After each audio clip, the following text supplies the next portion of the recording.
괜히 리스크를 가지고 들어가지는 말았으면 좋겠다라는 거고 선전선동일 뿐이고 이번에 서울을 팔면 다시는 못 돌아온다 이런 얘기도 많아요. 저는 그 말은 아니라고 보는 입장입니다.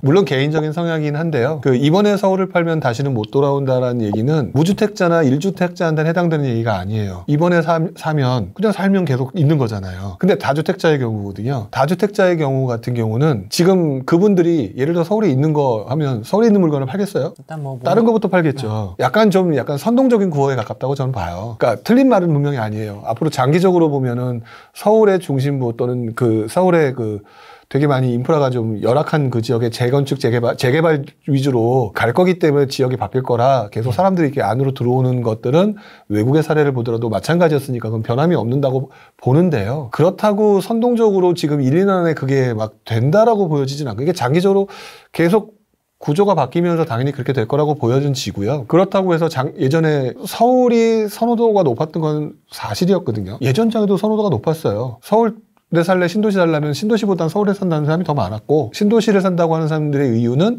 교통보다는 살기 편안함 약간 이런 거 위주였던 거거든요. 근데 지금 그렇다라고 하는 거는요. 서울하고 수도권의 가격 차이가 지금 벌어져 있는 현재의 모습을 본 거라고 저는 봐요. 근데 지금 실수장에서 지금 사람들이 옆으로 가고 있잖아요. 네. 저는 분명히 이 장의 갭매우기가 일어나고 있다고 보여지고요. 이 말에 대해서도 답이 조금 안 될 수밖에 없는 게 그럼 분당은 서울일까요? 경기도일까요?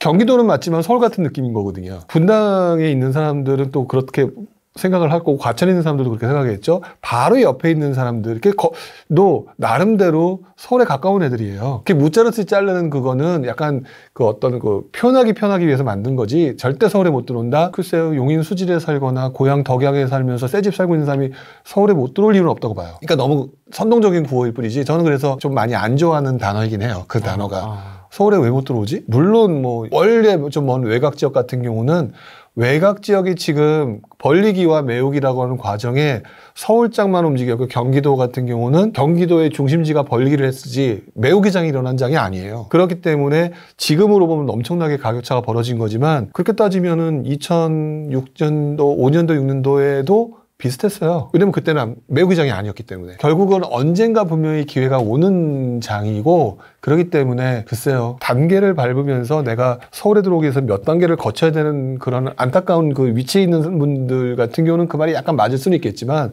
이 중간 단계에 계신 분들 정도는 방법을 어떻게 하느냐에 따라서 전 충분히 들어올 수 있다고 봐요. 그렇게까지 못 들어오게 되면은 살 맛이 없다고 보여지거든요. 너무 그렇게 호전적으로 얘기할 이유는 없다고 봐요.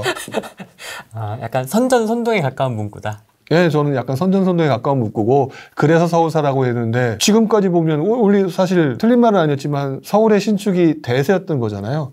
근데 구축 사서 돈 안 번 분들은 없잖아요. 그죠.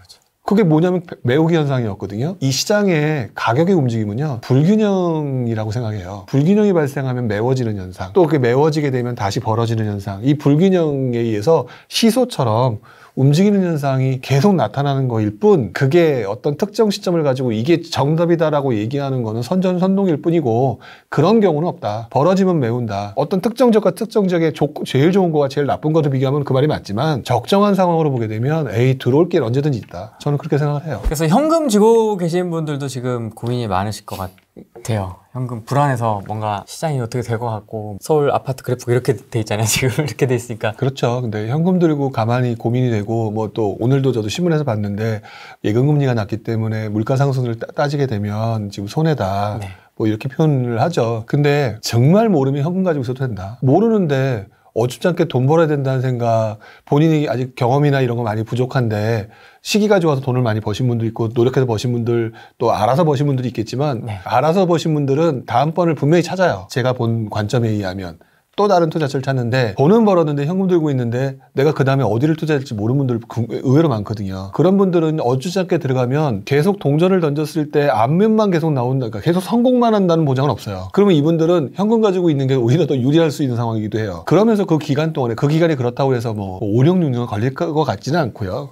저는 한 1, 2년 정도의 수준이면 어쩌지 않게 어디 들어가서 읽는 과정보다는 차근차근 들어가고 공부했다가 움직이고 이렇게 하는 거. 뭔가 이제 방법을 또 찾고 대안을 그럼요. 또 제시해주고. 아유, 불굴의 한국인이잖아요.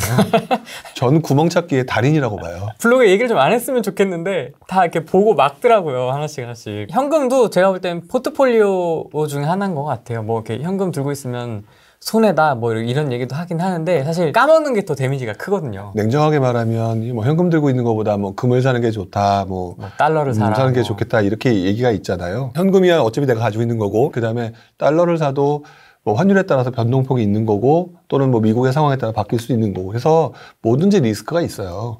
무엇을 가지고 있어도. 또 금을 사면 좋은 줄 알았더니 또 어떤 시기는 떨어지기도 하고. 근데 지금 현재 상황으로는 어쨌든 인플레이션을 유발하는 시기이면 틀림이 없어요. 돈이 많이 풀렸고, 돈이 많이 풀렸을 때는 지금 더 코로나라든지 이런 문제로 인해서 시장 자체를 돌려야 되는 상황이게 되면 돈의 그 이동 속도, 유통 속도라고 보통 표현하는데 그거를 움직이게 만들 거고, 그럼 필연적으로 인플레이션이 발생할 수밖에 없는 구조거든요. 그래서 그런 부분으로 생각하면 사실 현금을 가지고 있다라는 말이 맞지는 않는 거죠. 그럼에도 불구하고 제가 왜 그렇게 말씀하느냐, 그게 1, 2년 안에 무슨 짐바브웨 무슨 인플레이션처럼 폭등장이 나오는 그런 게 아니라는 거죠. 베네수엘라, 짐바브웨 이런 나라들하고 비교할 수는 없잖아요. 현금을 보유하고 있으라는 얘기는 내가 모르는 거에 있어서 괜히 리스크를 가지고 들어가지는 말았으면 좋겠다라는 거고, 그렇죠. 또 주식에 들어가는 건 좋은데 문제는 주식시장은, 부동산 시장은 강제로 버티게 하는 구조잖아요. 맞습니다. 덩어리가 크고 매각이 쉽지도 않은 거고. 근데 주식의 진폭이라고 하는 부분은 상당하기 때문에 예.